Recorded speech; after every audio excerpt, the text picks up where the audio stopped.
সালে বাংলাদেশ দ্বিতীয়বার স্বাধীনতা অর্জন করেছে। সেই স্বাধীনতার আজকের এই বিজয় মিছিলে আপনাদের সকলকে স্বাগতম জানাচ্ছি। আমরা আজকের এই গোপালে মিছিলে আমরা এখন সাধারণ বক্তব্য রাখার জন্য আমি অনুরোধ করছি বাংলাদেশ জামাত ইসলামী ফেনী জেলার 12 নং ওয়ার্ডের সম্মানিত আমির জনাব মিজানুর রহমানকে। আউযুবিল্লাহি মিনাশ শাইতানির রাজিম। বিসমিল্লাহির রহমানির রহিম। সংগ্রামী গোপাল ইউনিয়নবাসী, শান্তিকামী গোপাল ইউনিয়নবাসী, আসসালামু আলাইকুম ওয়া রাহমাতুল্লাহ।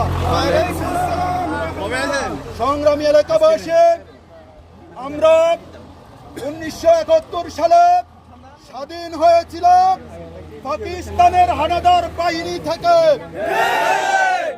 আজ 2024 সালে আমরা স্বাধীন হয়েছি